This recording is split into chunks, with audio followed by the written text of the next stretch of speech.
save me some of that sweet potato cake because it was looking good on the way up here. Hello, everyone. I met Angela Bassett when I was 10 years old. I was more starstruck than you'd expect a 10-year-old to be. Maybe it's because she was Michael Jackson's mother. You a lie, and you a cheat, and I don't want you, I don't want you, I don't want you, I don't want you. Or maybe it was the fact that she beat Ike's ass in the back of that car. Or maybe it was when she played Rita, the object of affection of an obsessive vampire played by Eddie Murphy. Underrated classic.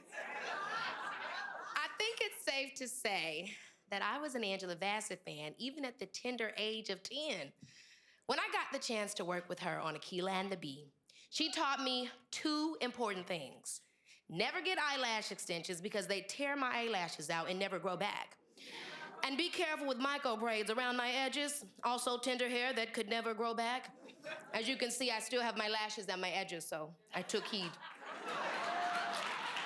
But there was a third piece of advice that I didn't quite metabolize until I was an adult. We were doing a scene in the movie where I needed to cry. And this is the part in the movie where Dr. Larrabee no longer wants to help Aquila prepare for the bee. And I always cried just fine, usually by force or thinking of sad things. But that day, I couldn't. Not anyone, my mom, the director, could help me find the emotion. Until Angela, who so calmly took my hand and asked, "Who helps you with everything?" I said, "My mom." And she said, "What would it feel like if your mom no longer wanted to help you?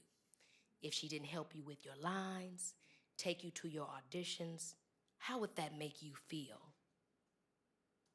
And just then, right there, the tears started rolling. Dr. Larry don't want to work with me, and all these people are expecting me to win. She made that happen, like that. And she was teaching me not just how to cry on cue, but how to not tear myself apart to get there. Being an actor is a passion career, but it's one that can be plagued with extraction, often bought notoriety that attempts to overwrite impact, and validation that rarely comes from institutions when you are a person of color. Things I've watched Angela Bassett never adhere to. Angela's work has always superseded any limitation that could be put on a person in any industry. She is not only excellence, she is coherence. She is grace. She has survived not only to share her gift with the world, but her spirit intact. Clarity on who you are as a person and a performer in an industry who's built on perception is the greatest thing she's taught me of all. And she never had to say a word for that one. All I had to do was watch. I'm still watching you, Miss Angela Bassett. And imitating you is the greatest form of flattery I could show for the inspiration that you have been to me. You are one of a kind, an icon, a Leo, and a brilliant example of what any performer could hope to be. You set the standard, and here's the proof. Believe it or not,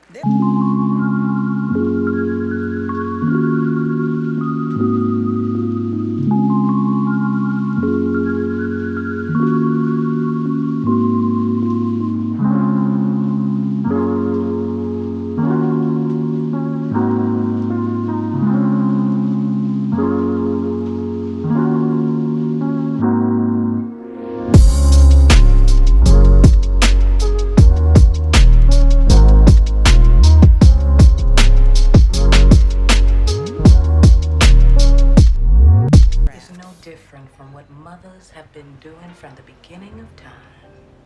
It's just too bad more brothers won't do the same. Brother Malcolm. And her tender portrayal of Betty Shabazz alongside Denzel Washington and Spike Lee's masterpiece Malcolm X. I love you, Betty. Would only serve to reinforce that glowing and growing reputation. But it would be her next major project that would launch her into the stratosphere as the legendary Tina Turner in the biopic What's Love Got to Do with It? I'll give up all that other stuff, but only if I get to keep my name. I worked too hard for it. A universally acclaimed performance that would transform her from actor to movie star. And though many assumed she was a shoo-in for both an Oscar and BAFTA that year, inexplicably it was not to be. But thankfully, she would still leave award season with a Golden Globe and an NAACP Image Award. But now, firmly established.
Than her portrayal of Queen Ramonda in Ryan Coogler's game-changing Black Panther. A performance that would reach an unforgettable crescendo in the emotional and poignant sequel, Wakanda Forever. I am queen of the most powerful nation in the world, and my entire family is gone.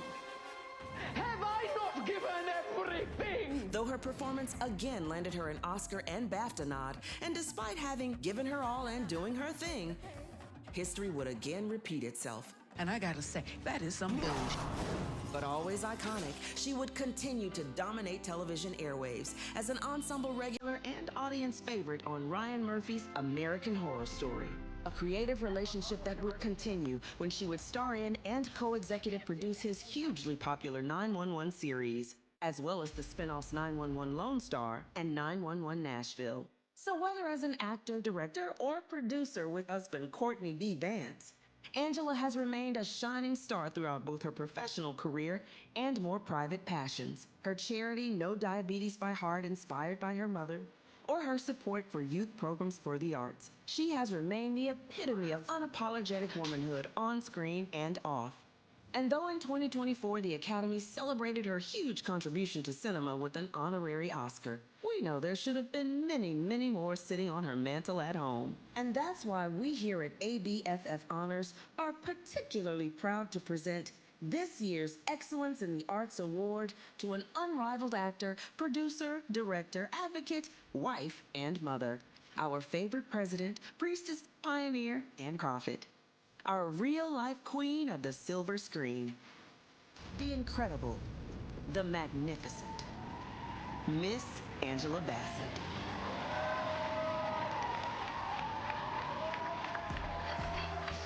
The 2026 ABFF Honors Excellence in the Arts Award recipient, the incomparable Angela Bassett.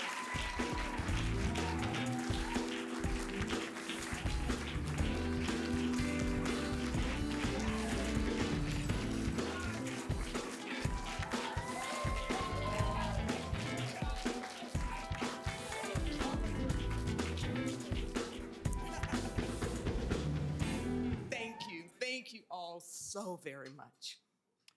To Jeff and Nicole, the American Black Film Festival founders and visionaries, the builders of this sacred space, thank you for seeing me. Thank you for seeing us.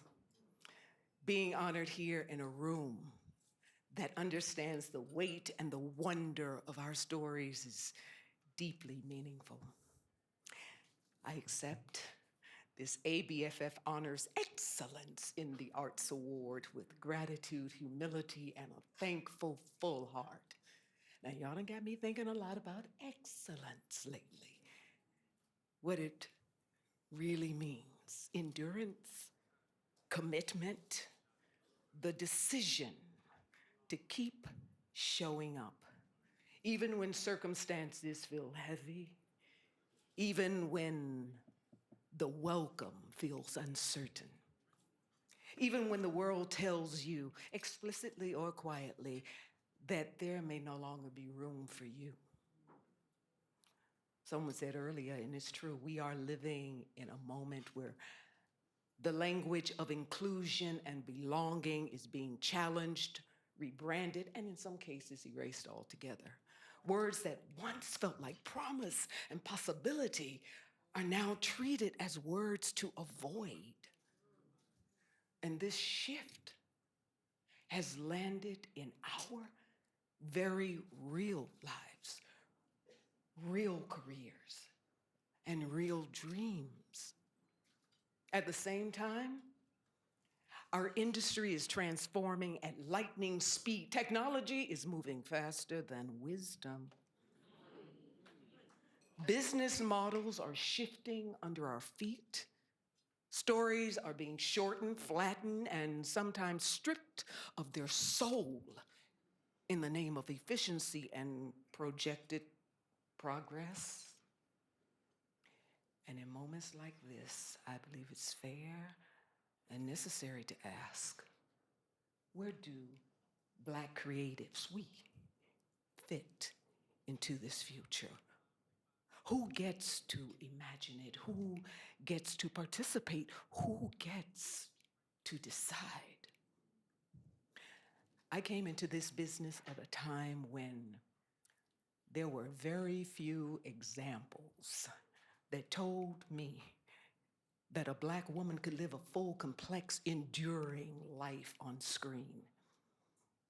And even fewer that suggested that she could shape what happens behind the camera. But what carried me forward was community. What pushed me to keep going was hope. Those Black men and women who made room, those peers who told the truth, those audiences who showed up anyway, and a persistent sacred belief that our stories are not trends, they are truths. Targets are being put on our backs as people by those at the highest heights of power in the world. And the only way to combat such vitriol and racism and misinformation about who we are is to keep telling our own stories by showing the power of our individual and collective journeys. And to not just show the world the kings and queens that we have always been, but to also show them that we do belong, we do matter, and we are not going anywhere because we are home.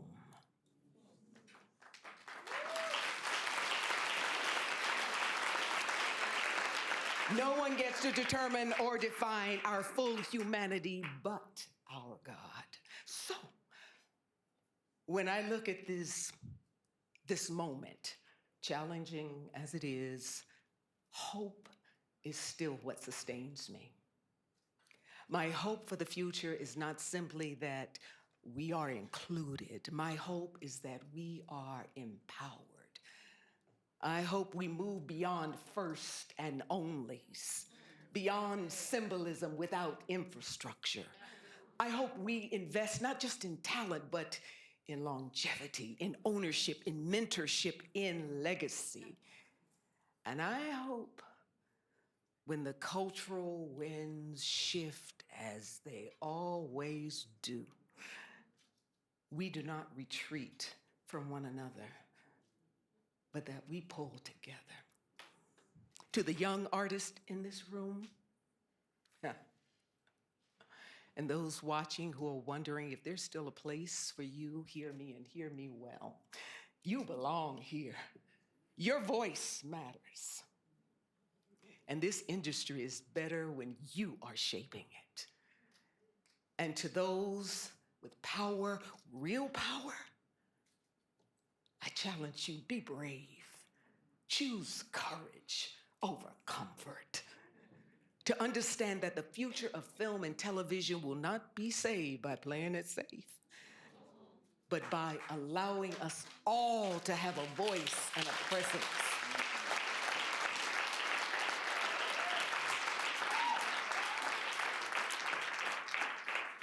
Tonight, I accept this award, this honor, not as a finish line, but as a reminder of responsibility, a reminder of possibility, a reminder of the work that's still ahead. And I thought it appropriate to close with words from our beloved ancestor, Harriet Tubman. Every great dream begins with a dreamer.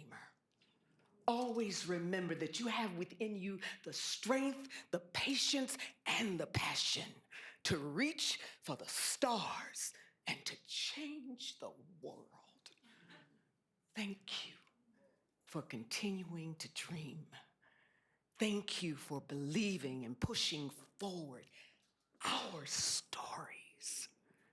And thank you for imagining a future where excellence includes not just some, but all of us. God bless you real good. And thank you.